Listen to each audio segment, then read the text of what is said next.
Rewind the dynamite from the post-wrestling site. AEW, lighting up the fuse. Sit back and enjoy the bubbly as we hear from Jon and Wai Ting.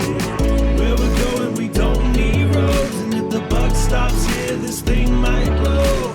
Everything you hear are opinions of the show. And if you don't like it, go to the forums and let them know. Hello everybody, welcome. We're live. It's Rewind-A-Dynamite.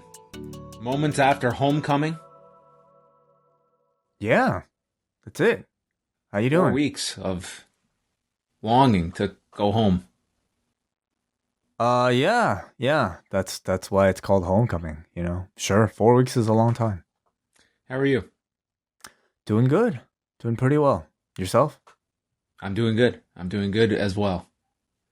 Good as well. Okay. You've swell even. Sure, why not?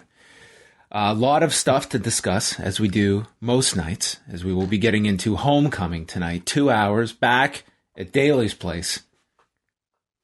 Exciting to be back. Lots to come out of tonight's episode. But let's just start off right off the top that coming up on Thursday, folks, myself and Phil Shertalk are going to be live with the UFC 265 preview show. The fight that Wai has been texting me about all week. Derek Lewis, Cyril Gane, Pedro Munoz fighting Jose Aldo, and Michael Chiesa versus Vicente Luque, all coming up on Saturday night. I'm so excited, John. I can't wait for you two to preview everything on this show. It's going to be quite the card, minus Amanda Nunes, who is off of it, but we will be previewing that. So we're going to go live on the Post YouTube channel Thursday at 1 Eastern. This week, I encourage you to listen live, because we're not going against a juggernaut. We're unopposed. Not live, at least, but last week's wellness policy that I recorded with Jordan about the concept of play in our everyday lives, that will be actually releasing on Thursday on the free feed as well. So you can listen to it after you watch the preview show. Yes, do that for sure. And this weekend, we're going to have a Rewind to SmackDown on Friday night with Wai and Kate from Montreal, who will be back, as you two will be discussing the final SmackDown only Rewind to SmackDown for the time being. Yes, that is correct. We'll only be talking about SmackDown this week because that'll be not possible next week as we start Rampage. So join us. That's right. Yes, and I'm going to remind people, because it is the beginning of the month, that if you want to sign up for the Post Wrestling Cafe, not only do we have all of our regular bonus shows that go out on Tuesdays, we've got this month's Ask Away, a 2-hour marathon mailbag show, but those that are seeking a Rampage review from us, that will be part of Rewind to SmackDown. So Cafe members get live access to that show every Friday night, 10:15. Well, it'll be 11:15 Eastern starting next week. And Cafe members will be getting the SmackDown Rampage review immediately after in your podcast feed if you're not listening live. So it's a great time to join the Cafe. Lots of great stuff. And if you want to go double-double, then you can be live with us Monday, Wednesday, Friday nights. What better way to spend 3 of your 7 nights of the week? You're going to need a double-double for all that energy staying up late. So yes, it's always a lot of fun in the Zoom rooms, and we say hello to everybody joining us right now in Zoom, watching us live right after Dynamite. Yes, as they do each and every Wednesday. So you can check all of that out, postwrestling.com, postwrestlingcafe.com, and let's dive into, off the top, two pretty notable passings in the world of professional wrestling. I want to start off and just talk a little bit about Jody Hamilton, the assassin first, who, I mean, Jody Hamilton was a major figure in professional wrestling. And we talked about this a little bit when Paul Orndorff passed away, and he was someone that was part of the national expansion. But over the years, I mean, he was not one of those heavily celebrated legends. And, you know, you go back and look at his career, like, it's unbelievable. And a Jody Hamilton never had any WWF exposure. And I think when you get some of these passings, like, you really do see that divide of like a fan base that may have heard of the name, but don't really know of the significance of an individual. And you just look at like the WWE, for, I would say, for worse and not for better, they really are the authors of a lot of history when it comes to general knowledge of legends of the industry. Yeah, I mean, I count myself as somebody in that category. They are great perhaps keepers of their own history, perhaps great keepers of a history that they would like us to remember, and stories that exist outside of it. They're rarely mentioned, unfortunately. We're not calling these guys the assassins. This is violence. They're going to be the instigators, the troublemakers. So, getting back to a serious note here on Jody Hamilton, he was someone, he put out a book with Scott Teal in 2006. So you actually have like a pretty significant documentation. You know what's something that I was really kicking myself over way is that when we left the Fight Network, I took my stuff and I left a bunch of stuff in my office. And like a week later, I got a call and was like, there's a bunch of wrestling books here. Do you want to like come back to get them and something? I was like, I'm not coming back. Whatever it is, just disperse among yourself. And I know this Assassin's book was there of one of them. And damn it, I wanted that book this week. It's too bad. You should have went back, picked it up. It's okay. Maybe they still have it. It's on Kindle for $10. So I'm looking at I'll just pick it up the digital way. But anyway, so Jody Hamilton, he had an older brother, stepbrother, I believe, Larry Hamilton, who was also a wrestler, would wrestle as the Missouri Mauler. And Jody Hamilton got started, like he did, a lot of, he had quite the upbringing, and he started his career in 1956. He was only 16 years old when he started, but him and his brother teamed up, and they ended up going to New York for Capital Sports, which involved Vince McMahon Sr. And after several weeks of buildup, the two of them headlined Madison Square Garden against the enormous drawing tag team of Antonino Rocca and Miguel Perez. This was in May of 1958, and at the time, Jody Hamilton was the youngest person to headline Madison Square Garden at 19 years of age. That would eventually be broken by a couple of months by the Tonga Kid in 1984, but still, I mean, they were both, the two youngest to headline the Garden. So that was pretty significant. He would go through a lot of different territories, and it's in 1961 that he goes to Georgia Championship Wrestling, and the idea was that they were going to bring him in with like this Russian character. They ended up shelving that aspect of it, and he was just dubbed the Assassin. And several months into that run is where he was paired with his most famous partner, Tom Renesto, and they became the Assassins. He had just been wrestling as the Assassin, and they put the two of them together. And this became one of the all-time great heel tag teams of the era of the 60s into the 70s. Georgia was their big territory. They won titles all over the place. They went to Florida. They went to Canada. They went to Australia. They hit so many different territories and were, oh my God, this fly that just flew by me, dude. It was like, it's one of those crazy insects that's, Jesus, it's all white. It was like Cody Rhodes like flying in here or something. It was like those black moths that you saw for Aleister Black's entrance, but it was all white. Jesus. Well, maybe this is what you're going to isolate. I do this great job running down his career, and you're going to isolate that 10-second clip, I bet. I'm not going to do it. Somebody might, but I won't. Okay, don't. So anyway, it was pretty big, and it's alive here, so it's going to go eat my Damian Abraham bobblehead over there.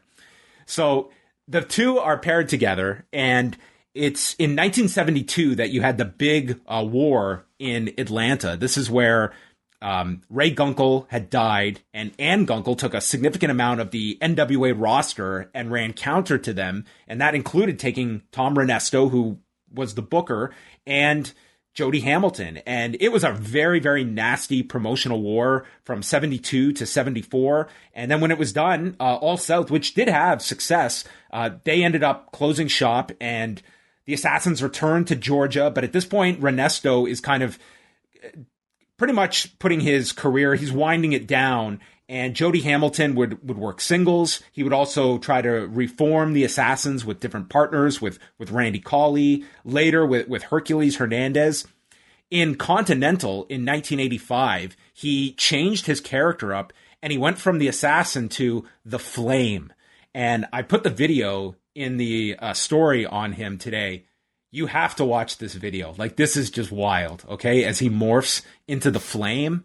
And then he would be with, he ended up forming a team with Roger Smith, and they were the Fire and the Flame. And it's like this promo to set it up is just incredible. And dude, Jody Hamilton became an outstanding promo. Friend of the show, Mike Sempervive, he posted this amazing promo this week. And it's Jody Hamilton cutting a promo on Jimmy Valiant. And he's so pissed. And he said, I've got two friends here. One's named Animal and one name's Cannibal. And they're hungry. And I'm going to feed them on your face. And it was just the best promo. And dude, the tone of which he said this was incredible. Like there was no haha about this promo. It's like, no, his fists are named Animal and Hannibal, and they are just going to dine on Jimmy Valiant's face. It's an incredible promo. So his career goes until 1988. He had to retire due to a major back injury. And then kind of the second chapter of his career was working behind the scenes in WCW. He did have an on-screen presence for a time as a manager, including with Paul Orndorff and Paul Roma up until the end of 93. Then went into their Hall of Fame. But he also really got the ball rolling of what would become the Power Plant and kind of spearheading that whole initiative. And say what you will, the Power Plant has been criticized for a lot of their tactics. It was like a heavy conditioning based school that would kind of just run guys out and wear them to death with drills and such. But I mean, it was one that it was able to produce a Bill Goldberg, a Diamond Dallas Page. And for a Goldberg, like I was looking at this today, was Bill Goldberg the most skilled wrestler? Far from it. But my God, if we were to go through the list of big men that have been thrown out there that have just totally flopped, it's like Goldberg was not the most seasoned guy, but he knew how to be Bill Goldberg, and they knew how to book Bill Goldberg. And that combination was an enormous part of WCW's success in 1998, and even keeping them up to the level that they were in 99 before the collapse. So he's there right until the end of WCW. And then he had developed Deep South Wrestling in the 80s and then sold it. And then another reincarnation of it, he reopens it, and it becomes the WWE's developmental program along with OVW from 2005 to 2007. And they got local television, and we even got Deep South on the Fight Network that it was airing up here. Yes, like it was correct. I mean, it was local television. Like it was nothing fancy, but nonetheless, like pretty much, a ton of names went through there. And then in 2007, they completely just upended and got all their talent out of there. They moved them to Florida. That was the start of Florida Championship Wrestling, and Jody Hamilton even sued them over it. And there was an undisclosed settlement between the two sides, and that was largely, the end of that chapter. But went into several Hall of Fames, was inducted into the Wrestling Observer Newsletter Hall of Fame back in 2015. Very, very famous tag team of the Assassins, and a pretty notable figure in Jody Hamilton, especially if you were someone that grew up on Georgia or Florida or some of these other spots but especially Georgia, that was the big territory. Seemed like a career that really spanned a lot of areas, a lot of time, and a lot of capacities and generations too. Like you're talking about someone that like headlined the Garden at the age he did, and then is involved in like the WWE developmental program in the 2000s. You know what I mean? Like that was a lot of, like, from his upbringing. It's very rare you see someone cross those generations and have an open mind towards things. Like he was someone that was very helpful towards Paul Levesque in his WCW days. And then there he is in developmental as well. Like he was not one of those guys that just shut the door on modern wrestling during that time. And you couldn't when you were, working with WWE as he was. A wonderful recap of the man's very long career, John. And if you want to read about it, you can find John's excellent piece at postwrestling.com. Yeah, and I'll keep this one brief, but there was also the passing of Bert Prentice, who is a promoter that has just been around as long as I can remember. Just a constant, especially within Tennessee wrestling. And he is somebody that was essentially born right into wrestling because his mother, a lot of this is from a pretty in-depth interview he did with Jim Cornette a few years ago, going through his entire career. But his mother was worked in the box office for Vern Gagne and several other groups there in the Midwest. So it was not foreign for him to be in locker rooms at a very young age. He was selling pictures by the time he was 6, and then doing ring announcing, refereeing. This is all before he's even 15 years old. And then he got involved. He was writing programs. I believe he was doing a newsletter.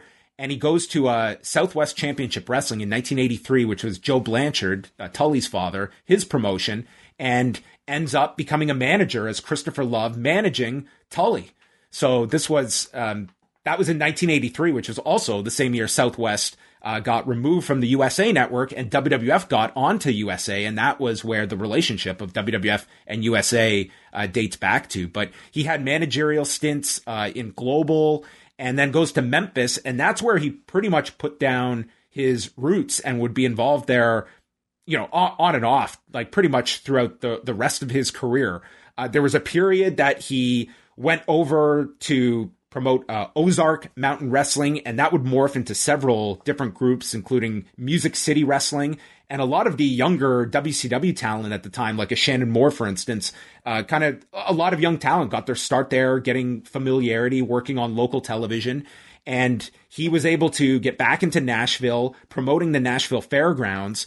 And then when TNA launched, they started with that big show in Huntsville, Alabama, and then they had to scale down, and the Nashville Fairgrounds was where they were going to run their Wednesday night pay-per-views. But Bert Prentice was kind of like running that building, and they were able to work out a deal where they subleased it from Bert Prentice. And the interesting thing there is that TNA would run on Wednesday nights at the fairgrounds, and Prentice would be promoting there on Saturdays. But as he outlined in this interview, with all those stars on TNA, many that were coming off of national television over the last few years, they were just flooding the market with free tickets. So you really train the audience that these shows that have all these big stars, we don't have to pay for them. And then Prentice is trying to promote local guys on Saturdays and had trouble selling tickets. And he said, this interview was 2017, he said the market never recovered from this in Nashville. Like, it always became a struggle because for 2 years, TNA ran these Wednesday night pay-per-views, and it just got around that tickets were easy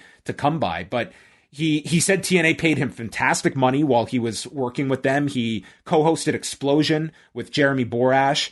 So that lasted for quite some time. And his last major company that he was running right up until the end was USA Championship Wrestling out of Jackson, Tennessee.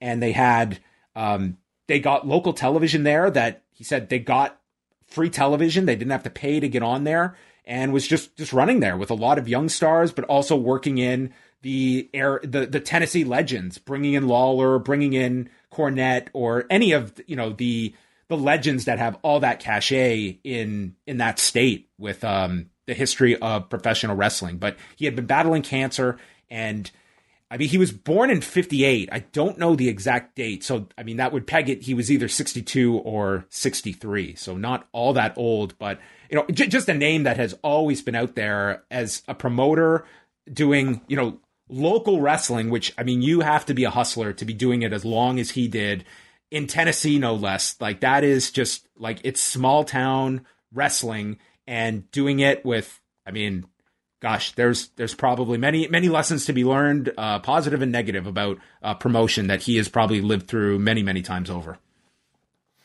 I'll bet. Yeah. I don't know many people who probably would want to stick with that game for as long as it's a hustle, like man. This has. But our condolences. Let's move on over to, I guess, one of, if not the biggest story of the last 24 hours, and that was the episode of AEW Dark featuring Max Caster's rap. And did you see the rap, Way? I did. It was pulled? Okay. Yes. So it's available. It's out there. It's probably not too hard to find. I actually did see it on the original file before they had edited it off of there. But, straight from Andrew's update today, it pretty much, like, the major things that upset a lot of people were the lines about Simone Biles and her mental health issues, about the Duke lacrosse rape case. There was a line there about Julia Hart. There was one about fake Every line PCR was tests. bad. Every line was it's just questionable. degrees. It's degrees of what you want to choose to be upset over. You could certainly make a case for all of them. I said on Monday, I was not happy that Simone Biles got inserted into Charlotte Flair's promo.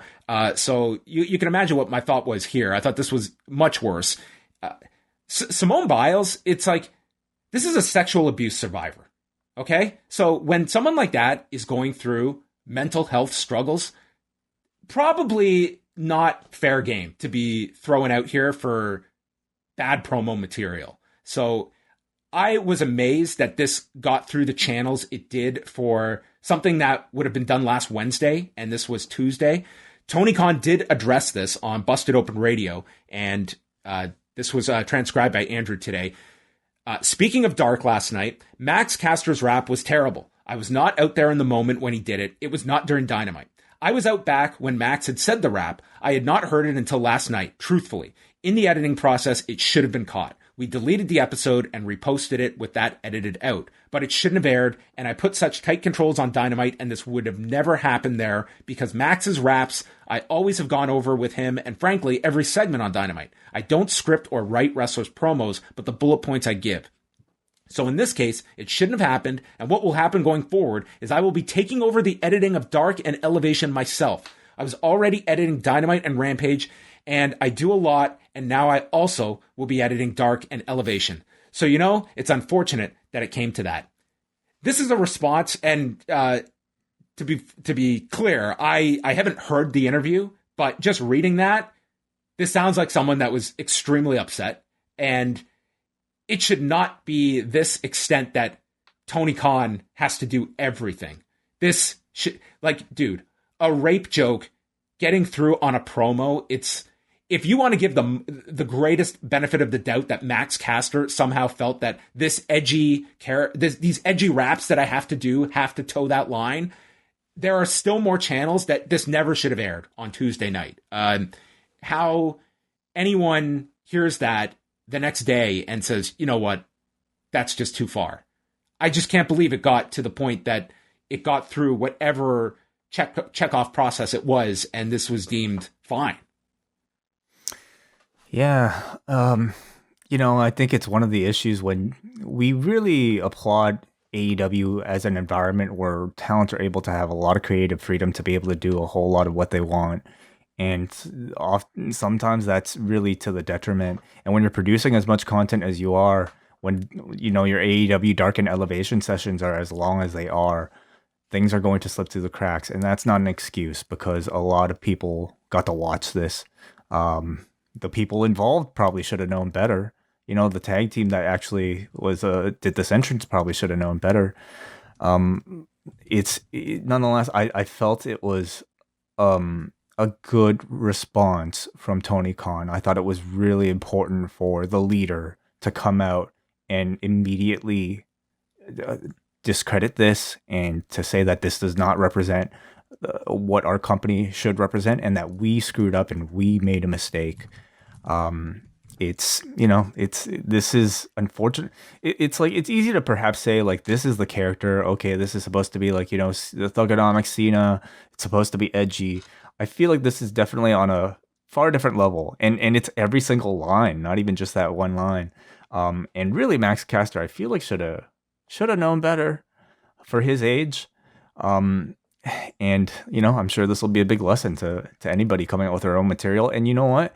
It's reasons like this that will stifle ultimately maybe some of that freedom, that creative freedom that people have. Tony Khan's going to want to look through every single promo, every single word that is said on all of these shows from this point on. That's the last guy that needs 2.5 hours more of eyes on a program to be going out. This shouldn't be a point where this guy has to add more to his plate. That should be an ability to delegate. Well, I think it's as much of an issue of PR as anything else too, right? I mean, a lot of people are busy in that locker room, but I think Tony Khan probably wants its audience to know that I am going to personally see that this does not happen again. Whether or not in execution that becomes the case 6 months from now, we shall see. But I mean, this is Tony basically saying this will not happen again, and I will personally see to that. I know whenever, and these are going to come up again. Like it's just inevitable that you're going to run into these issues. And listen, I'm not standing here and stating like, someone's head has to roll for this, but there does need to be a certain condemnation when something like this happens and not just a shrug of the shoulders. And there is going to be a contingent of people that just groan when people get upset at this stuff. But I honestly believe that, you look back at the late 90s and what flew in pro wrestling and what flew, frankly, just in everyday society, that I don't look back as it's like the good old days. You know what I mean? It's like, I think that we can hold people to much higher standards where just getting in a line for the sake of entertainment somehow throws real world issues aside, that's not something like your audience. I'm glad the audience cares about this stuff more, that people's well-beings are actually taken into account rather than just entertainment and all gloves are off. I mean, it's like this is clearly going off on a tangent, but when you look at the treatment of certain stories in the past, like I'm glad we are living in a time where the treatment of someone like a Monica Lewinsky would never happen today as it did in 1998. We have progressed further, that we would never treat someone like that, and it wouldn't be cannon fodder for late night comedians to essentially slut shame on a nightly basis. I think that's an improvement on society, that we have these checks and balances, that, rape jokes, that doesn't fly on the wrestling program I want to watch. Right. Yeah. I don't know. I feel like there's still, comedy that might go into those territories whenever something hits the pop culture landscape, but it's continues to be a learning period, I would say, for our society in general, about where that line is between edginess and something that just is far too much for people to be entertained by. And this, though, I feel like was pretty obvious from the get-go, from the time Max Caster put pen to paper and put this material out there. I mean, I feel like he should have known by this point. It's in 2021. Other things, of course, could be a bit more of a gray area. It's a debate that people continue to have, but I agree. More empathy, I think, for other people is not a bad thing. All right, moving on from that story, going here, Allegiant Stadium has put out this statement. I won't read the entire thing, but the key thing here is that in response to rising COVID-19 cases and in accordance with the CDC and the state of Nevada, all individuals, regardless of vaccination status, must wear a face mask while inside the stadium.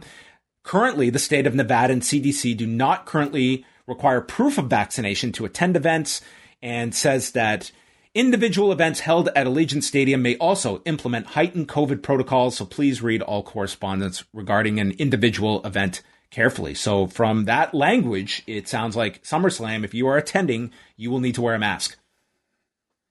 Yeah, great. And this could certainly be a case in many places. I mean, we're going to talk about a show in Jacksonville. It is like Jacksonville. It just sounds like the hospitalization rate is through the roof. It's like Jacksonville has been hit very bad. Yeah.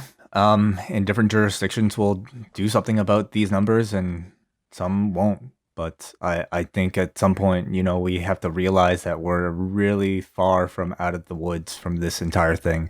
And it's a reminder to the entire world who, like us, have been kind of enjoying perhaps some of the freedoms that we've been without for a year and a half, that they're still being threatened every day. So a little bit of precaution right now will probably ultimately, hopefully, save a lot of people, a lot of headaches down the road. All right, let's get into tonight's edition of Dynamite. All your news can be found at postwrestling.com. Tonight, Jacksonville, Florida, Daly's Place, kicking things off with Chris Jericho versus Juventud Guerrera in 2021. Their first matchway since February of 1999. It's quite a while. Place went crazy for Judas. And Jericho comes out. He's bandaged from the Nick Gage match. And MJF is out on commentary referring to Nick Gage as an idiot for not getting the job done last week. Mm-hmm. Speaking of Nick Gage, I wanted to quickly plug a great essay submitted on our website by a guest contributor, I'm going to butcher this name, but basically, Aniello De Angelis. He is a film student who asked us if we wanted to post his Nick Gage essay that he did for a course. It is an excellent piece of writing right there. So look up Murder, Death, Kill. Post it today on our website if you want to learn a little bit more about the legend of Nick Gage. MJF ran down Nick Gage. Juvi's out, 46 years old, and the match begins, and he goes for this Rana off the top, and it didn't look like it was well timed. So he went again for this, executing a head scissors, and just seemed off the first minute, to the point that Jim Ross even openly asked if Juvi was rusty, and MJF denies that Juvi looks rusty at all.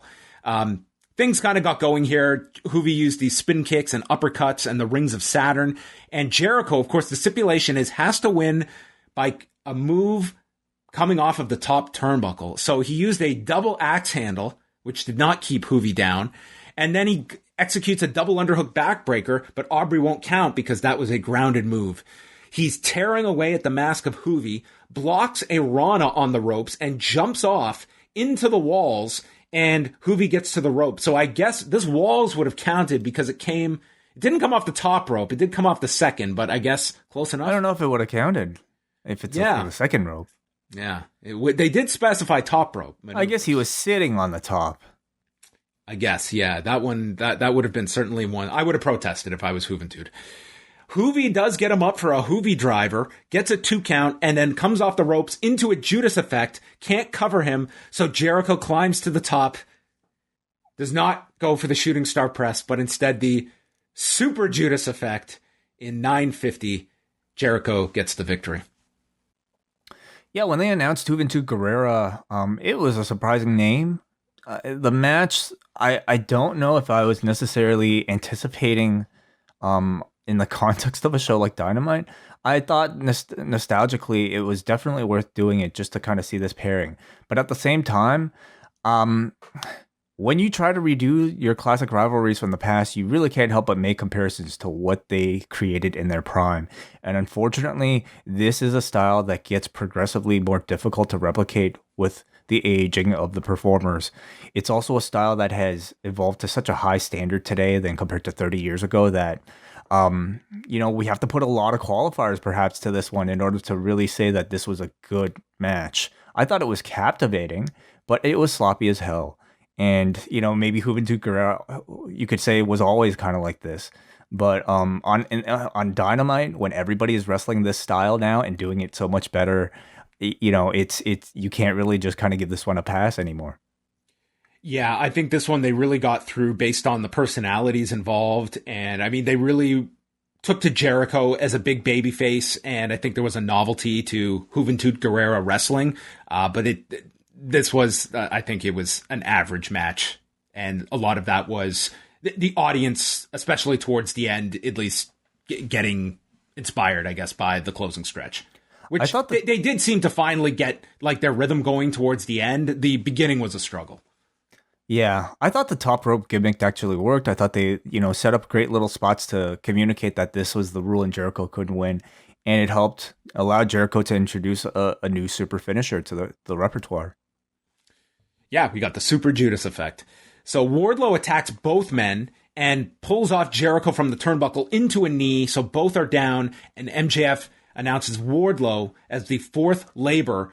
And the stipulation is that MJF will be ringside for the match. And this is going to happen next week in Pittsburgh.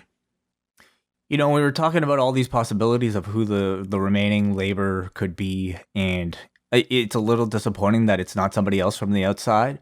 That little game was just kind of fun, that guessing game. Could it be Lance? But I'm not mad at Wardlow in the end. It should be him. Ultimately, these things should be there to promote the talent that is going to, stay with your company and not necessarily, just for that big surprise pop. It will benefit Wardlow to be, put in here as sort of like the semifinal boss before MJF. So I look forward to the match. Yeah, I mean, it gives you, next week is the 11th, so that gives you like 3 solid weeks of bit, like presuming like you just set up the match coming out of this, and then you have a few weeks of promos between Jericho and MJF. Like it times out well to like peak for the pay-per-view.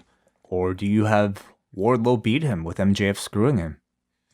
I don't see them doing that. That sounds way too close to Omega and Page. That I think this is one, like, why divert? Well, first of all, to protect Wardlow. Secondly, to add a bit more heat. And to give you a bit more time before peaking for All Out. I mean, you've only got the 3 weeks. I would say, I think you've got to give Wardlow a lot in this match, but Jericho wins. And then just get to the match. Dasha was with the Lucha Brothers and Alex Abrahantes. Pac is not there. His travel was canceled. So Andrade and Chavo walk in and promise the Lucha Bros first-class treatment if they join them, but Phoenix says we don't work for anyone, and Penta turns them down. Is this a legit story? Like, did Pac's flight actually get canceled? Because I have to say, Pac's attendance during this AEW run has not been that great. He might get a card or something. Yeah, he might not get to graduate if he's late any more times. Yeah. Like missing a show again? Shivani interviewed the Dark Order. I don't know what this was, but like the audio, it sounded like they'd gone scuba diving here. Like this was like they were underwater trying to communicate. It sounded fine to me. Oh, my end, it sounded all wacky at the beginning. Page walks in, apologizes for costing the Dark Order their tag title shot. He's got to fix the problems with Omega and the Young Bucks, but he's going to do it alone, and it's best we go our separate ways. And says, for now, we're done. And members are all upset. But Evil Uno says, if that's what he needs, then we've got to let him do it. So that would continue in a segment later on tonight. On Tuesday, they announced this 6-man that they were adding to the show with Jon Moxley, Darby Allin, and Eddie Kingston teaming up against Daniel Garcia and 2.0, the former Ever-Rise, Jeff Parker, and Matt Lee. And they did just a short promo, and I thought like this was, just a cool match to add. Daniel Garcia is someone, man, I remember years ago leaving a show, and a local promoter and wrestler, Sebastian Suave, told me, Daniel Garcia is a guy to keep your eyes on. This guy is really good. And this dude is still only 22 years old. He looked awesome here. Immediately seems like a great fit for this roster and the style that they offer and the youth that this roster offers. So definitely somebody to keep our eyes on for the next years. Excalibur brought up the history involving Eddie Kingston and 2.0 from their time in Chikara and other Northeast Indies. Kingston came in and he gets chop blocked. They go through the break and it's just Kingston selling his knee significantly. Moxley attacks Garcia on the floor, running him into the rail. And then we have a spot where Kingston tosses Parker out. 2.0 stand up together, and there is Sting, and they're in awe of him, and you're not even ready for this. Darby dives through and just kills these guys. It looked insane, this dive. It comes out of nowhere. Kingston makes the tag. Moxley is in. He's destroying Lee. The Hurricane is hit to Parker, and then Garcia comes off the top, is caught in midair with a paradigm shift, and Darby finishes him with the coffin drop in 7 minutes, 8 seconds, and Kingston and Moxley pose with Sting as the baby faces all occupy the ring. I thought this was a really fun 6-man. Really fun 6-man, yeah. Great showcase for the baby faces, but more importantly to me, I think a great first Dynamite appearance for Garcia and 2.0. These two, they had more than I expected in NXT, to be honest, but they didn't really come out with of it with a ton. But it was just enough to, I think, show the hardcore fan base how charismatic these two are. And something like a Dark or a BTE is a perfect place for those two to build on that momentum. Garcia's an interesting one because there's the part of me that says, this guy's 22. it's like we just go out and work, go to Japan, go all over the place. And when you're 23, 24, I mean, you'll be so much better and then come to AEW. That's also with the thinking that, like, what is kind of the demand for a Daniel Garcia? Because under normal circumstances, you'd have AEW and NXT tripping over themselves to sign this guy immediately. Is that still the NXT mindset of just scooping up talent that is available, that is young, that is showing that potential? I could see it both ways. Like for a Garcia, it's just bringing him in. How much work is he going to get on a weekly basis versus you're 22, just go out there and just do all the independence you can, travel. And by the time you're 24, you're going to be that much more seasoned. It's a personal question for him. Yeah. How much what are the offers available to him outside of it? What does he want personally? Does he have family commitments? What are the money offers that he's receiving? A lot of that's variables. A tough decision to make even now. Like what are my Japanese options now? And do I want to be waiting for a couple of months where I don't even know when stuff is going to be easing up restriction wise? So, I mean, it'd be very hard to turn down a contract if it came your way. There was a feature on Team Taz and Brian Cage stating he got here himself. He didn't even benefit by being part of the group. And Ricky Starks stating he's going to show what a real champion is. Then we go backstage to our basketball scene with the Elite. And it starts with Carl Anderson, who is spinning a ball after the count of 2012, his lucky number. Then Nick lands his trick shot from behind the backboard. And I guess the biggest talking point was decoding what all of the outfits and signs meant here. We had Gallows wearing a Ric Flair robe, who then offered their Dark Order a Impact tag title shot next week. Then we had Carl Anderson wearing a Bollywood Boys shirt. And then we had Kenny Omega wearing a CM Cookie Monster shirt. Mm-hmm. And I believe we got a "what time is it?" question, referring to clobbering time. Oh, right. That's right. Yeah, we also had the Bucks wearing, maybe classic Wyatt style Hawaiian shirts, if you want to look into perhaps that. So these are all, of course, people that are free agents right now that are ex-WWE members. So they know exactly what they're doing, getting people talking. It's fun. These are little Easter eggs, the way we, break down on MCU later. So I love this level of detail put into some of this thought. This was a pretty, interesting segment, not just because of the clothing, but, the amount of baskets that they actually sank in this one take. I thought it was really impressive. Okay, first of all, they pass the thing back and forth, and then they pass it to Nick, who shoots it from behind the backboard. All one take, everybody. They all cut their promos. Kenny gets into a promo where he's talking about such and such as he sinks 2 baskets. Yes, they are from close range, but still, we've seen we've seen mistakes happen from close range plenty of times. And then he was called upon to miss the 3rd one. So this promo really hinged on him making those 2. And they nailed everything. So it was it was quite the convoluted choreography for this promo segment. And they hit everything. Shivani plugged the Suicide Squad coming out this Friday. A Warner property. Yep. And we're also getting a special AEW Dark this Friday night at 10 p.m. Eastern time. So it's going to be a busy week for Tony Khan. Well, I mean, getting their audience warmed up to Fridays at 10, I guess.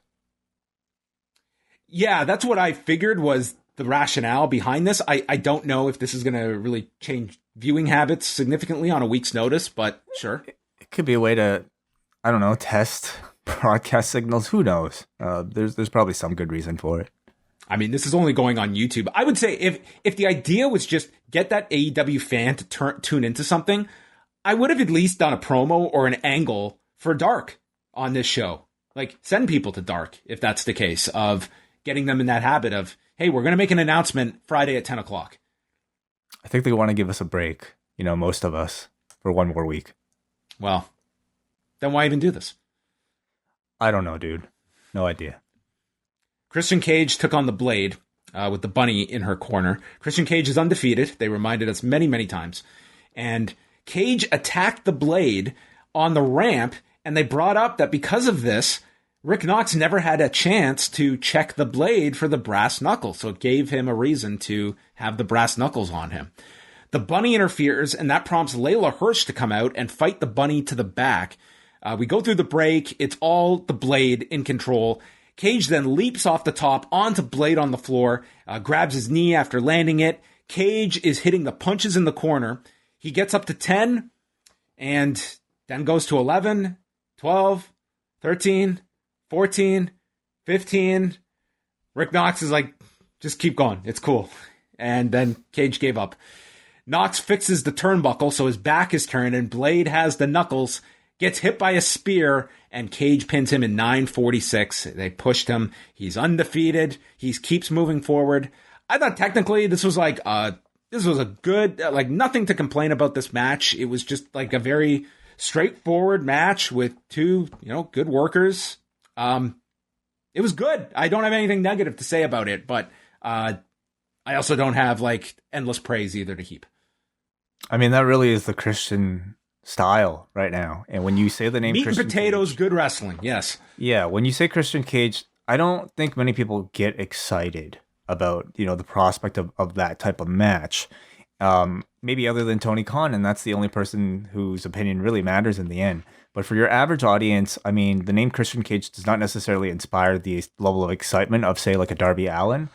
I also think that's why he stands out, is because he's somebody who is incredibly dependable and is able to work a different style based on fundamentals, based on just, patience and working the crowd to get those reactions. And I think there's a lot for everybody to learn from when watching his matches that are a lot more subtle than maybe, a perfect flip or something like that. He always gets these crowds. They're not, maybe if for the main event they're at a 10, the max that a crowd might get to for a Christian match might be like an 8. But nonetheless, he's incredibly consistent. And I am curious to see this Kenny Omega match, to see because Kenny is a 12, not even 10. Kenny's a 12. What level will a Christian style kind of merge with Kenny look like? So they're building him for that match. And, after that, we'll see what Christian's role is in this company. So earlier last week, after Natalya suffered her ankle injury, she posted the image, the moment, the neck or the ankle contorted, and it was this awful angle. It's oh my God, it just looked brutal. So I thought that is the worst thing you were going to see this week. Well, AEW went a step further here because they found every still shot an image of Cash Wheeler's arm from last week, including the shot of the skin ripping against the turnbuckle. How they found this? They do a close up of his arm, just it's been hacked with a saw, and just a bucket of blood that is underneath it. All of this is over top Dax Harwood cutting the promo of his life, yelling, "This shit ain't worth it. I saw my best friend lay in a pool of his blood." But then says, is he going to come back? Death couldn't stop him. And we also had comments from Santana and Ortiz, with Ortiz stating that this is far from over. I love this thing, man. You use reality to your advantage to further the story that you were going to tell, that you are still going to try to continue to tell.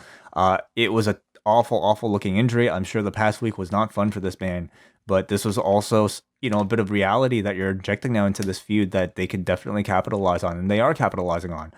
Seeing perhaps the result of this, though, it's hard to call an audible in the moment, but I do feel like Proud and Powerful should have won. Either that, or they should have just stopped the match, probably, and called it a no contest. And I don't think anybody would have complained, because you have in the story coming out of it, it's basically Proud and Powerful claiming victory, even though they took the pinfall, last week. They were the ones who maimed their opponent. So, like, it's not like we'll really remember every single win or loss, I suppose. But I think going forward, that's the story they're going to be telling. And it's going to be a harder rematch whenever it happens. Yeah, I'm not going to criticize because, I mean, God, they were just they're on a live show to think on the fly. Well, how about no contest, John?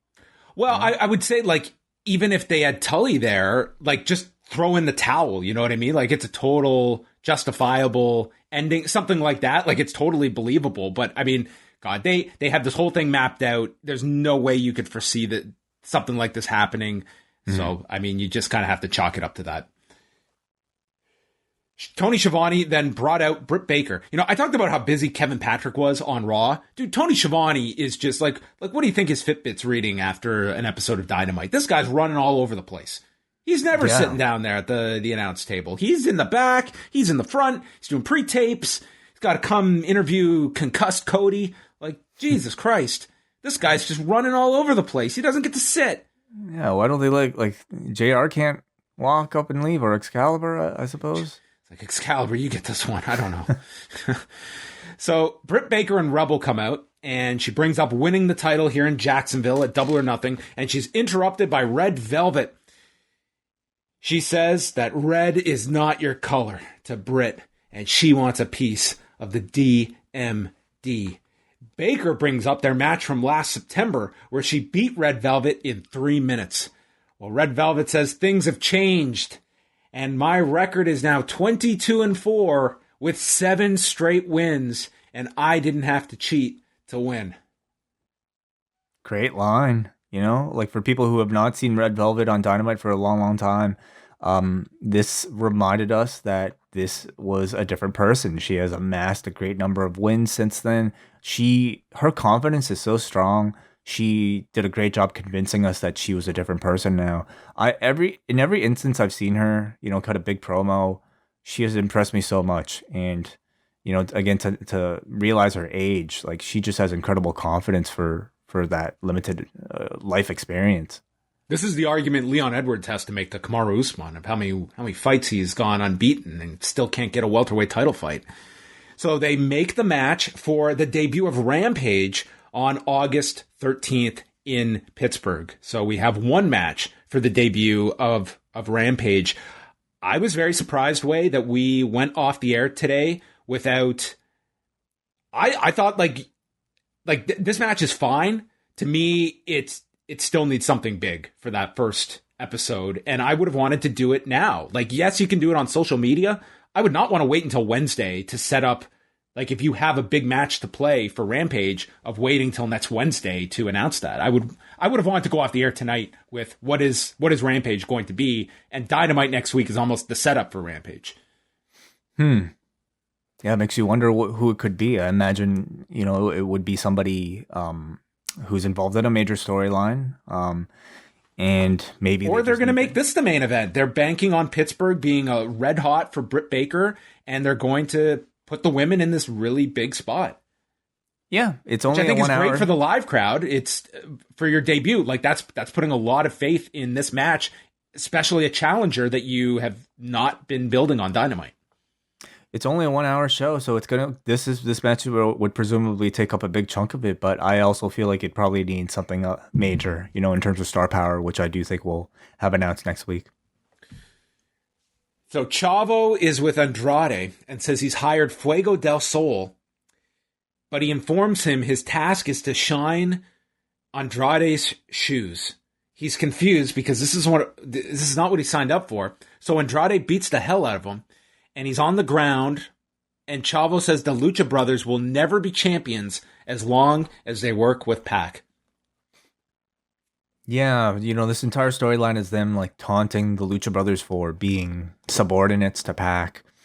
So come be a subordinate for us, like this guy? This isn't really wooing me either. Well, I mean, that's part of the gimmick, I suppose. I do think, I don't have much to say about this right now. I think it's just getting going, and not really kind of like capturing my interest just yet. But I do think having Chavo there as a mouthpiece for Andrade, and Andrade simply staying back and looking cool, makes Andrade come across a lot better. Yeah, for me, the jury's still out on Chavo. I'm waiting to see. It hasn't grabbed me yet, but it's early. Shivani interviews Hangman Page in the ring. He's interrupted by the Elite before he can share with Tony what's going on. Omega calls Hangman a tryhard, and he considered forgiving Page for all of his vices and personal demons, but Page doesn't fit the bill anymore of what we are now. The Elite doesn't have any losers or failures that play second fiddle. And Page nails Omega, but then gets beaten down and hit with a magic killer. The Dark Order want to come out and save him, but Uno and Grayson back up the other Dark Order members and don't allow them to come save Page. And with that, Page takes 3 BTE triggers before Frankie Kazarian makes his way through. He gets some offense in, but then he too is beaten down. The highlight being Michael Nakazawa taking the basketball over his head and just slamming it against Frankie Kazarian. There's that. It was Brandon Cutler using the cold spray on all their opponents as well. Yeah, it's fun. And Omega tells Hangman, "You will never be champion," and lays him out with a belt shot. Mm-hmm. I really enjoyed the furthering of this story on this show. And again, for everybody who's concerned that Page is not going to be the guy because Punk or Bryan are coming in, just like, again, look at the story here. He is the main character. He is the protagonist. He is Luke Skywalker at the end of The Empire Strikes Back here. You know, this is the temporary victory for the villains to set up the down in the dumps hero, making his comeback. And I really enjoyed the little side story they're telling with Page, not just his inner confidence, but now having his inner confidence affect his friendship with the Dark Order, and the Dark Order having to, choose between doing what they think is best for their friend and respecting their friend's wishes. It's making the Dark Order more relatable good guys. It's making Page, that much more endearing and likable as a hero. So whether or not he has that match at All Out, I have full confidence that by the time he does challenge Kenny, he will be red hot. Yeah, I mean, this segment was very much like they do not want you to forget about this. It's not like we're just moving Page into the background. Like this was almost like a wink to the audience. Like, put your faith in Hangman Page. We know. Like that line, you will never be champion. I mean, that was. I think that reached anyone that was doubting where this is all supposed to end. Then, just out of left field, Dan Lambert's coming next week because he did not finish telling the truth, and he's bringing some backup next week. I'm cool with this. Bring Dan Lambert every week. I am so cool with this. I was so happy to see that this was not just a one-off. They made specific connection, of course, to Lance Archer, who delivered his finisher to Lambert, so presumably Lance Archer, Dan Lambert's going to bring somebody to challenge Lance Archer for the U.S. Championship, the New Japan U.S. Championship. What a weird world we live in. And who do you think this could be, John, in Dan Lambert's space? I mean, they had Masvidal there specifically last time. Jorge Masvidal versus Lance Archer for the New Japan Pro Wrestling United States Championship. Maybe Archer loses the belt, and we will get Jorge Masvidal versus Hiroshi Tanahashi. Yes, of course. BMF title versus the New Japan US Championship. Yes. How about that? It ends with Hiroshi Tanahashi, BMF champion. Mm-hmm. Yeah. We'll see. Like, this is obviously, that was not just, a one-off with Dan Lambert, and they'll do something next week, and presumably like Masvidal seemed like the one because you remember that was the week of the McGregor-Poirier fight, and Masvidal was already there in Vegas. Like, they specifically flew him back down to Florida so he could be there in the crowd with Dan Lambert.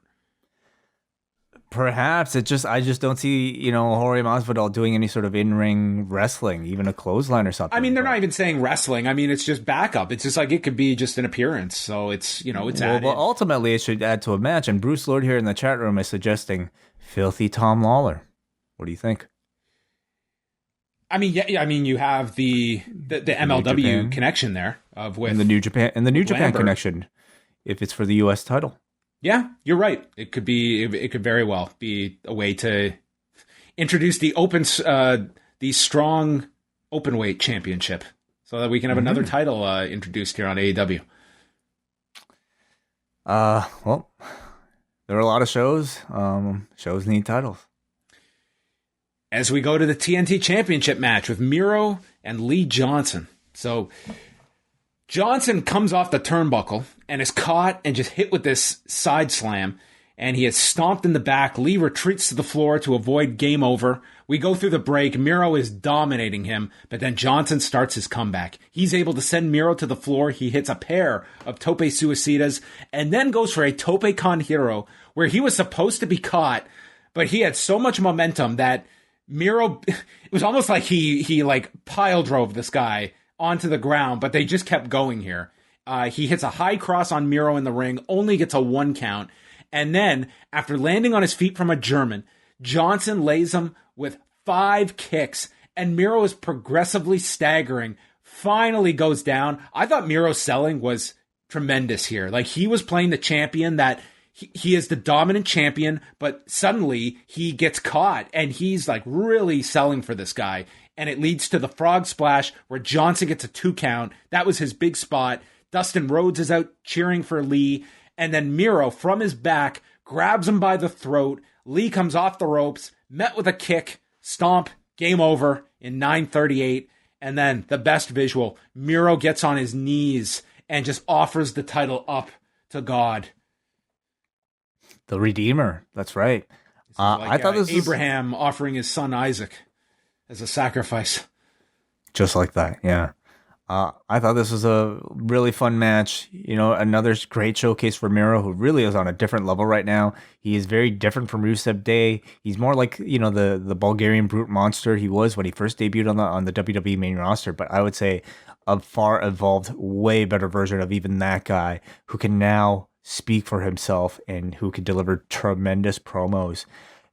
You know, the other person, like these TNT title matches, they're often great showcases for the opponents. And I didn't think that was any different for Lee Johnson here. He looked very solid, very capable to sell for a monster in a position like this.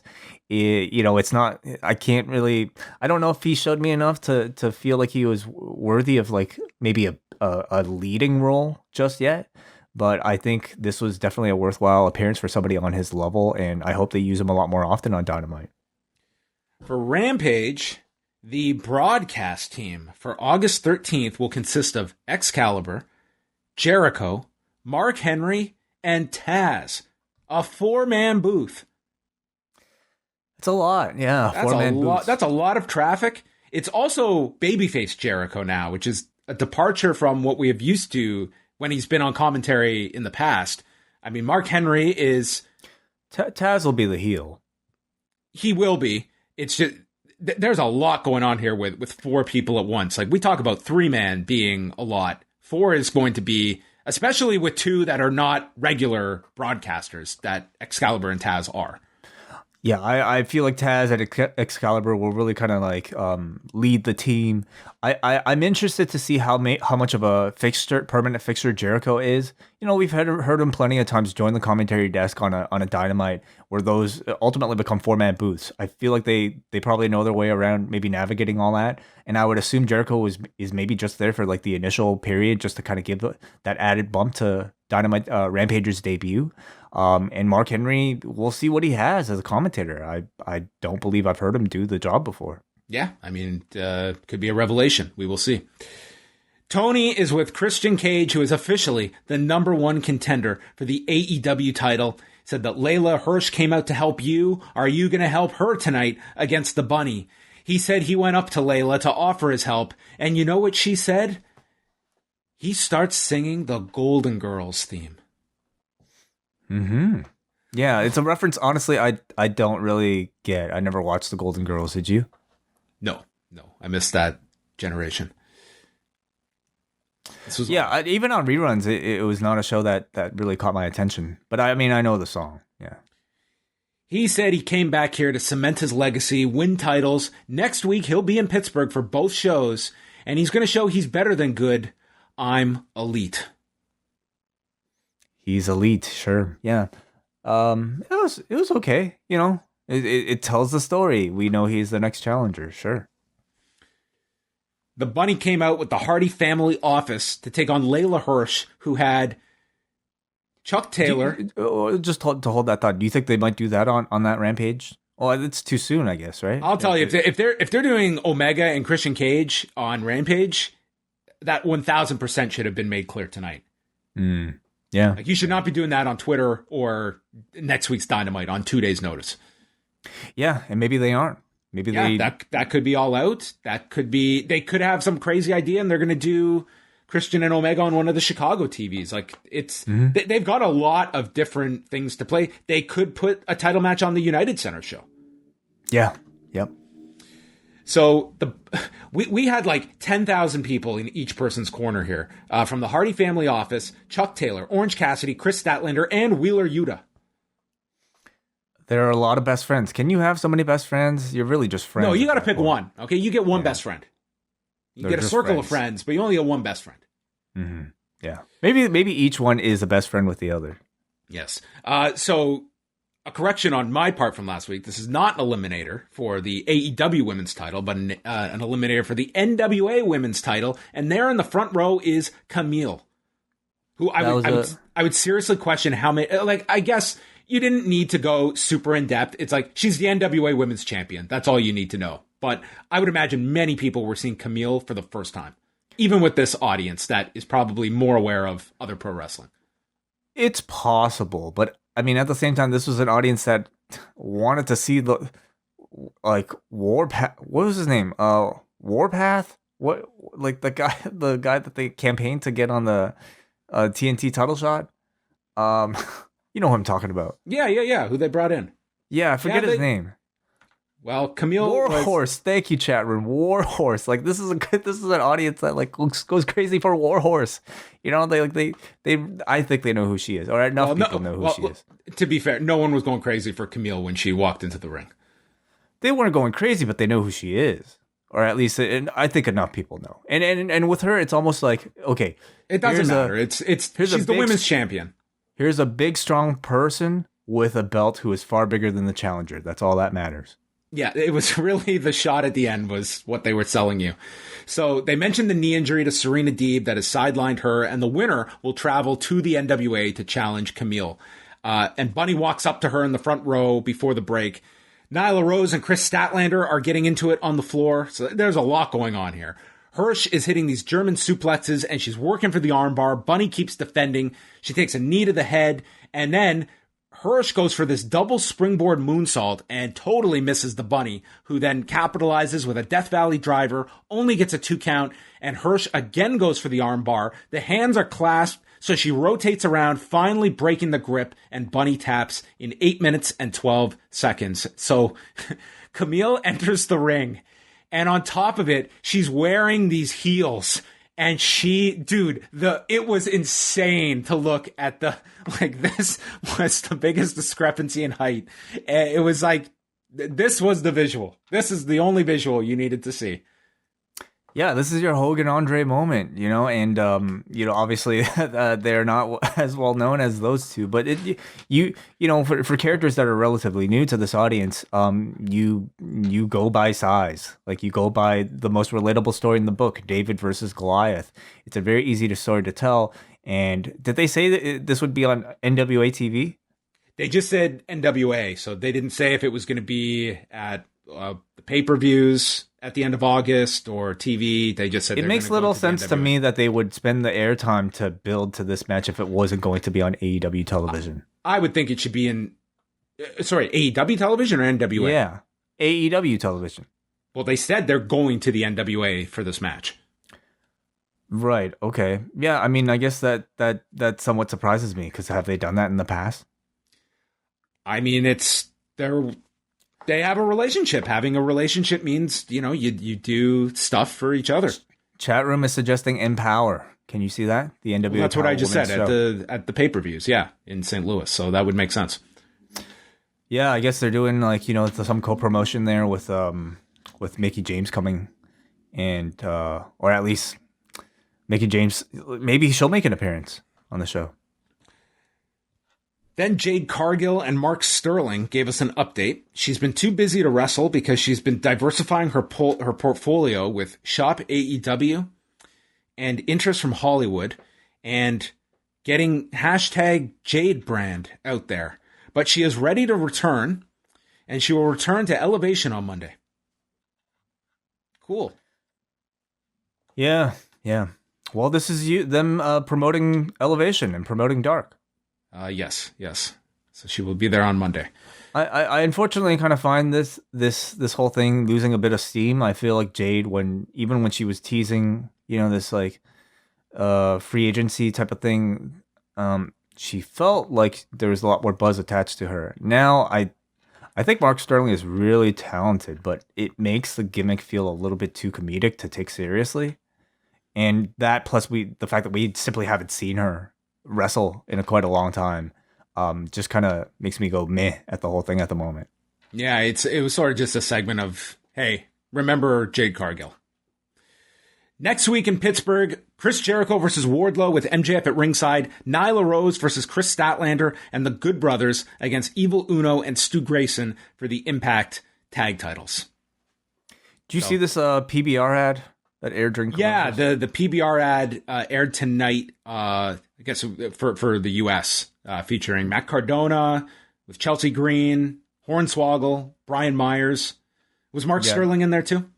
I don't believe so, but yeah, they're all part of that, Major Brothers or Major Figures podcast universe world. Mm-hmm. But there you go, PBR getting some airtime on Dynamite, like they said.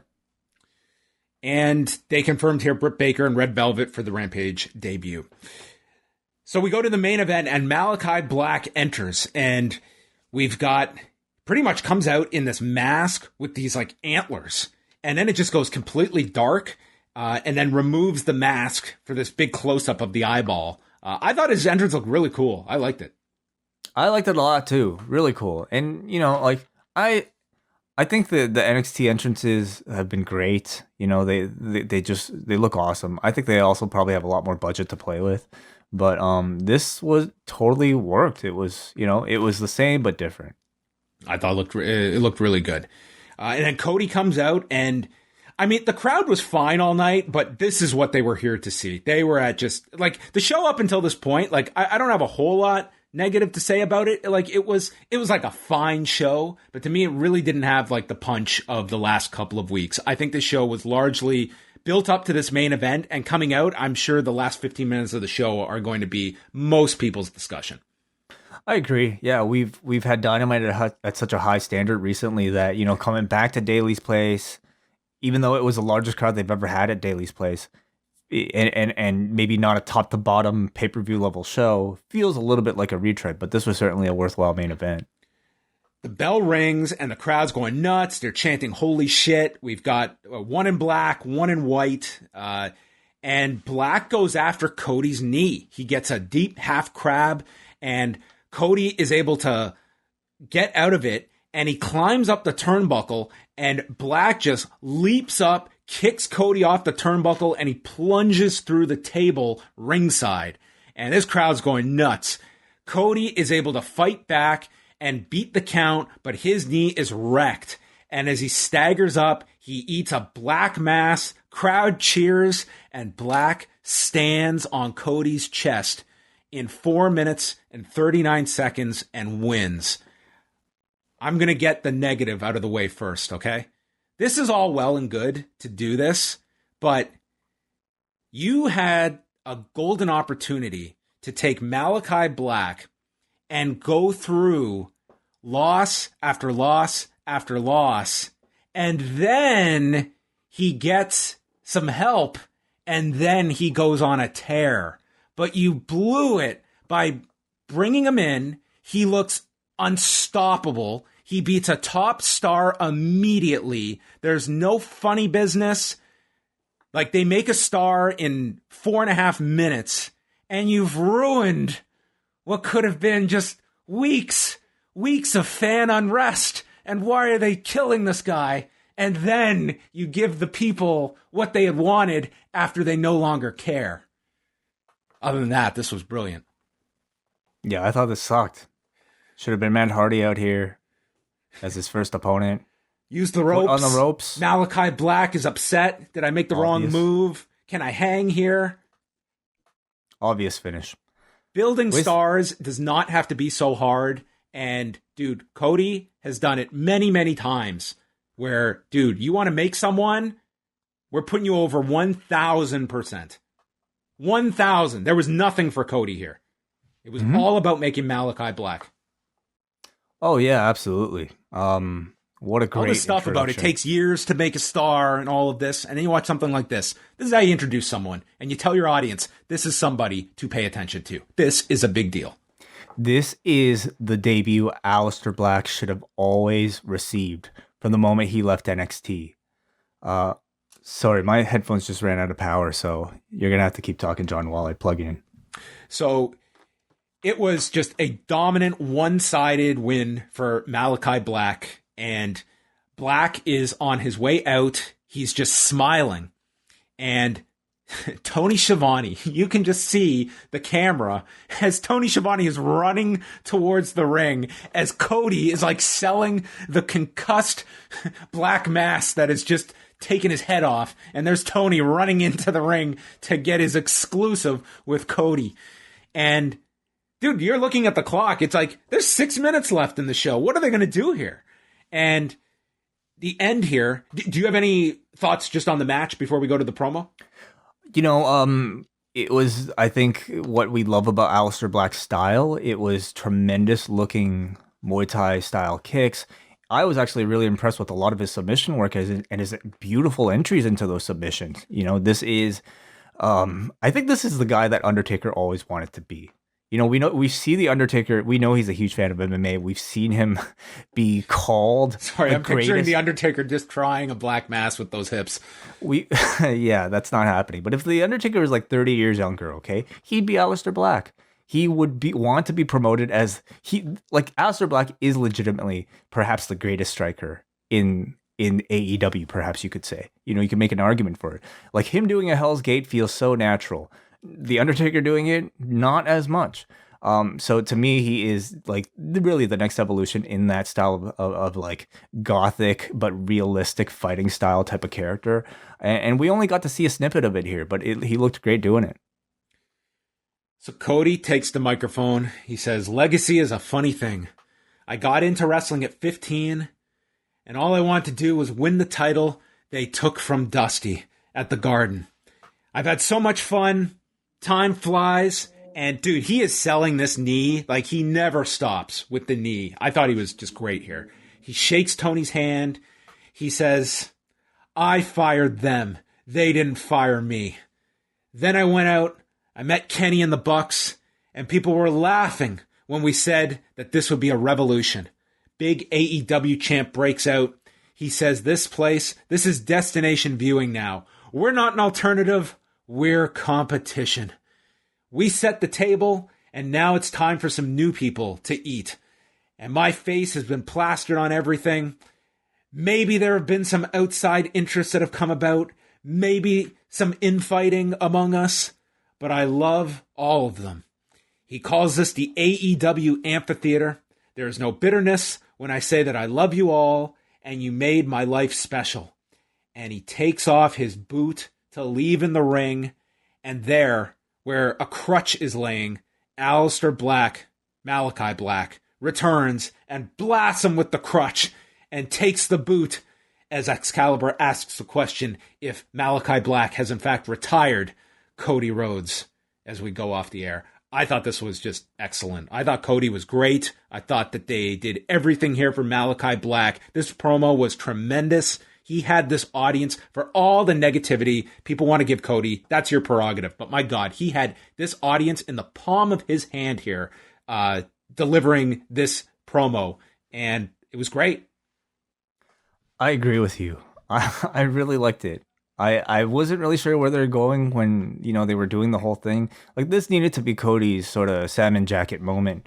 And I thought he hit those notes really well. You know, and these fans were starting to change. Like, the heel, maybe leaning tendencies of Cody, I don't think is lost on them. And he went into this promo expecting it to be a challenge, to have to turn some of these fans to actually care for him again. You had a portion of this audience start to chant, na na na na na na na na.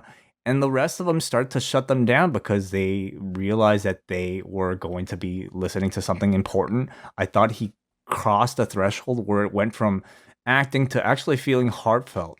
And, at least allowing the audience to be able to suspend their disbelief to think, oh, wow, this guy might actually be retiring. You can always count on him to kind of be like that, do that rah, we are AEW type of like, great promo. And he used that to his advantage here. It's a great effect. The fans ultimately started chanting no at this guy, at the thought of this man taking his boots off and retiring. But, pulling on your heartstrings, I thought he did a great job. His acting was good.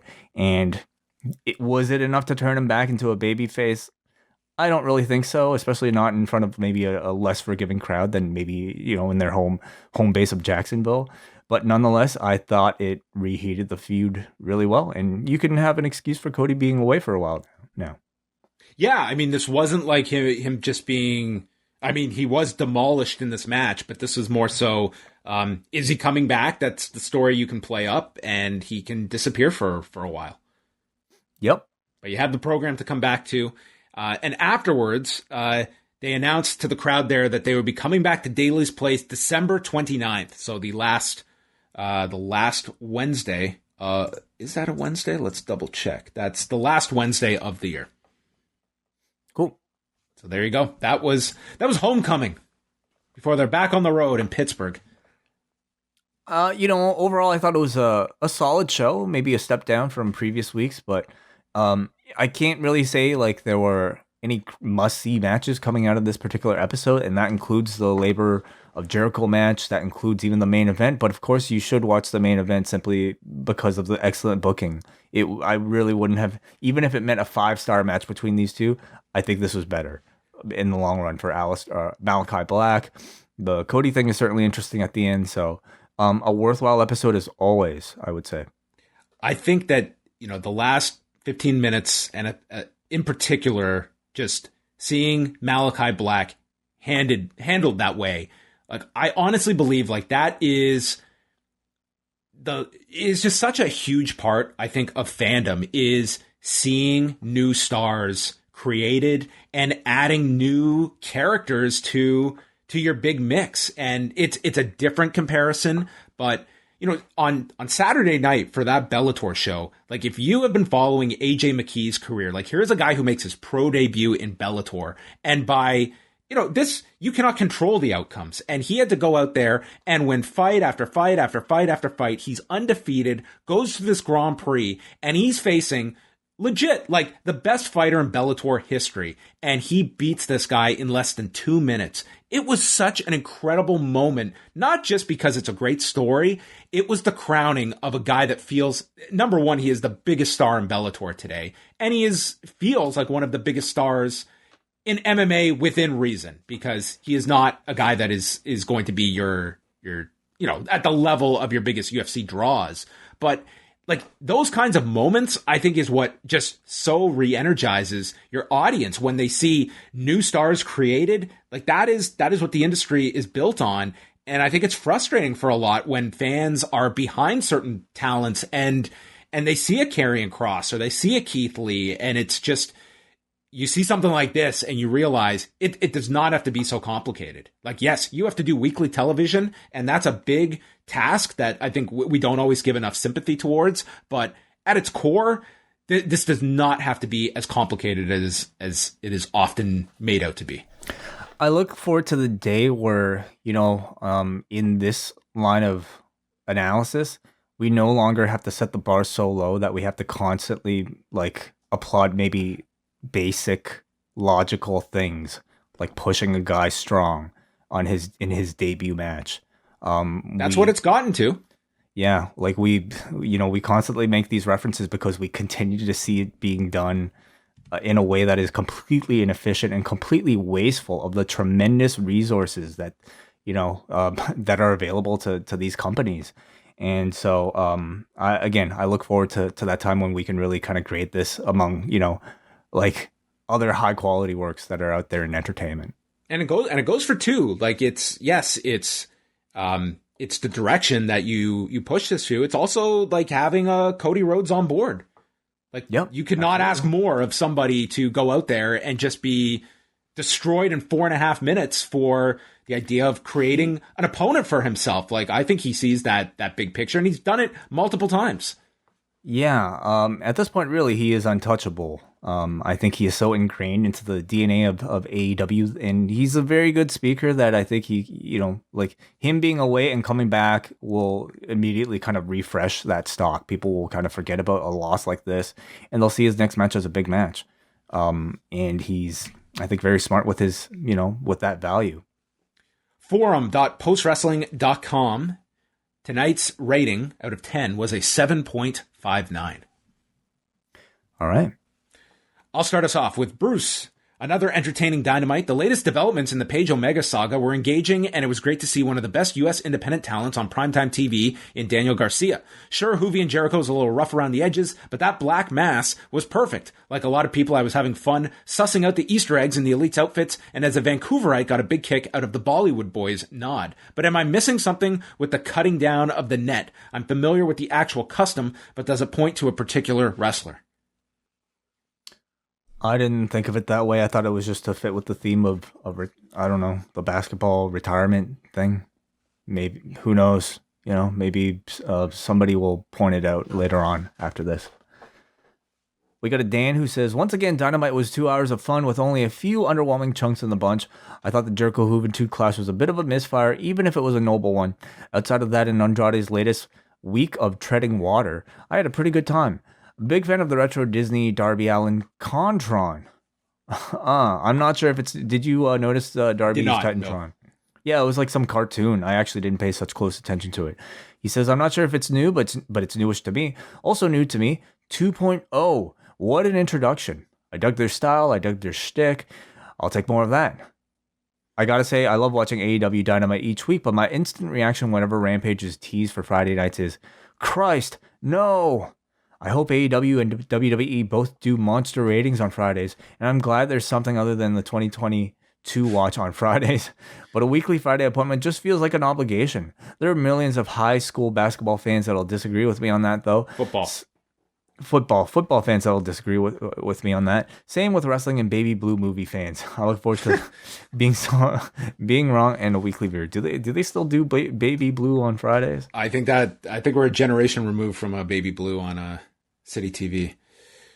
Brian from New Jersey. I grade this a 6.5, but we'll round it up to a 7. The final 15 minutes or so of this week's episode were outstanding, and I enjoyed Miro versus Lee Johnson and the 6-man tag. I'm not as high on the show overall as I thought it was as hectic as ever, with numerous people on the screen at different times, made worse by the Forbidden Door being a revolving one, going a mile a minute tonight. Good brothers with the Impact tag titles claiming the Dark Order want to challenge them. NWA Women's Champion Camille in a blink and you'll miss it appearance until she got to get in the ring and go face to chest with Layla Hirsch. What next? Bandito and the Foundation being thrown at the proverbial wall to see if they stick? Or more likely, based on Dan Lambert's promo, MLW talent like King Mo. I'll give them credit. Dynamite still keeps my interest more than Raw, but it's a lot to keep track of. Also, a 4-man booth for Rampage is too many. We got a Johnny who says, I love this week's edition of Dynamite. Every week, this company reminds me how stacked their roster is and how they continue to spotlight talent that they haven't signed yet. My favorite match was 2.0 and Daniel Garcia versus Mox, Kingston, and Darby. A perfect showcase that pushes forward the idea that AEW needs trios belts. While I was hoping for Hangman winning the title at All Out, I'm fine with AEW taking their time for the moment. Glad to see some focus on the Impact tag titles and NWA Women's title. Just keep strengthening those partnerships. Well, there's one in favor of the outside titles being focused on. Chris from Melbourne. This wasn't as good as previous weeks, but I still had several highlights. Malakai's entrance complete with music from the fantastic Dutch metal band Amenra. Malakai's 1-foot pin, Camille in AEW. I long for a Jade versus Camille showdown. I thought Juvi looked rough, and I hated Cody making Malakai's win about him. Dude, if you came away, that was very much beneficial, I think, to Malakai Black in a big way. 7 out of 10. If rumors are true and Adam Cole isn't currently under contract, could we see him appear in AEW before his run in NXT is over? Before his NXT run is over. I mean, no, you cannot. No, he's got, from what has been reported, an extension through SummerSlam weekend. Yeah, and I guess like technically, if he shows up in AEW, then his NXT run is over. Is he saying Yeah. like if we can see him go rogue and like not fulfill a final obligation that he's gonna skip Takeover and instead show up on AEW? That's not happening, not right now. He's very. I think he really gets along with his coworkers, and you don't want to burn any bridges in a very small industry like this. So I don't think there's any chance. We go to Morgan, who says a solid show. Much has been said about Cody being in a position of power while being a regular on television. Malakai Black got the match he needed to become a big deal very quickly. The faux retirement tease was well done, and it left me some doubt as to whether or not it'll stick. I hope the powers that be can resist temptation to bring him back quickly. Christian staking his claim to a title match keeps some hope alive for Hangman in Chicago once he's done soul searching. All right. And the last one here is Kate from Montreal. I felt like this show suffered a bit from just how hot the last few Dynamites have been, or it's just that I've been annoyed with AEW for the last 24 hours because of the wrap, but also because of my ongoing issues with their booking of the women's division, which I won't bother to rehash here. Miro continues to impress me with his character work as well as in-ring and looks like a monster while still being able to give some shine to a talented young opponent. I'm a big Layla Hirsch fan, so having her on TV with a good win makes me happy. For me, though, the night was all about the main event and the presentation of Malakai Black, and I thought they absolutely nailed it. He feels like someone on another level entirely, instantly feels like a top-tier star, not just better than his presentation on the main roster, but arguably as good as he looked on NXT. All right, and if you can hear, of course, more from Kate live on Friday as she joins me for Rewind to SmackDown. That is right, and I will announce here that coming up this month, Wai is going to be off for a couple of shows, and I do have some guests that will be joining me, including next Tuesday for Rewind-A-Wai for the SummerSlam 2006 review. Joining me will be Damien. 2016. 2016. What did I say? 2006? 2016. Randy Orton versus Brock Lesnar. And we will be joined by Damian Abraham for the show. So we will do a deep dive. I made sure. I'm like, you want to do this show? He's like, I remember it fondly. Like, okay. Ooh. So there you go. I don't know what that means, but he's going to watch the entire 4-hour event and then chat about it with me. So that is next Tuesday. And Wai is busy on Saturday night, August 21st. Yeah, I am attending a friend's wedding. Actually, I'm in the. You were in the wedding party? I'm in the wedding party. So unfortunately, this is a prior commitment before the WWE announced SummerSlam for that date. So I am unable to watch that show. I'm just allergic to anything named SummerSlam this month, it seems. Well, I have dug into the Rolodex. I have found not one, because it is SummerSlam. I need 2 co-hosts. So we will be joined by not just Nate Milton, but also Kate from Montreal. The first time I have done a show, I believe, with Kate in Montreal. So ladies and gentlemen, SummerSlam post-show. It is the debut of Jon and Kate plus Nate. Ding, ding, ding. Yes, perhaps the best name of a podcast team in the history of post wrestling. I mean, it's not a surprise to me. John, you and I were discussing who we should get for the show, and the moment you brought up, I mean, we were bringing up these 2 names because we both love hearing their opinions on pro wrestling. But the moment you brought up the name Jon and Kate plus Nate, I'm like, yes, sign them up, please. I don't care what they're doing. We get them to do this show. I'm so looking forward to this. Yeah, we had to move heaven and earth, clear the schedules, get them on. They were actually very, very agreeable right away to join me. So that will be coming up this month. So Rewind-A-Wai next Tuesday, SummerSlam 2016 with Damian Abraham. That is for Cafe members only. And then SummerSlam, we will be going live that night with Kate from Montreal and Nate Milton right after SummerSlam. I'm so excited. There's so much stuff coming out, man. Next month, it's not just the debut of Rampage, but the debut of MCU later, What If? So a whole lot of stuff. It's going to be a very busy couple of weeks. Yes. And if you join the Cafe this month, you will also get Volume 2 of Talk with Jon and Wai. Volume 2, wow. We're really like building up just a casual conversation between us, aren't we? It's huge. When me and Wai sit down and talk, the world listens.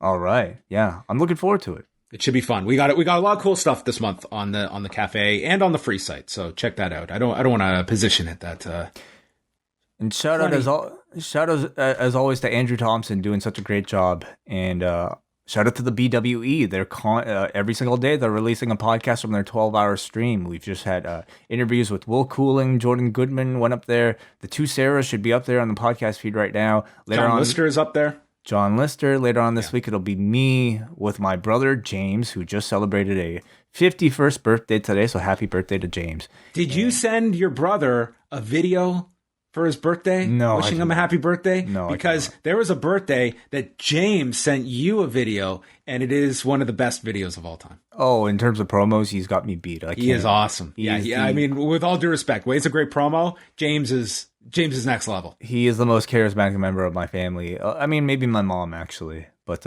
yeah, the Ting family, we're natural broadcasters, it seems. So he's great. So happy birthday to him. And yeah, a lot more coming out. So subscribe to British Wrestling Experience.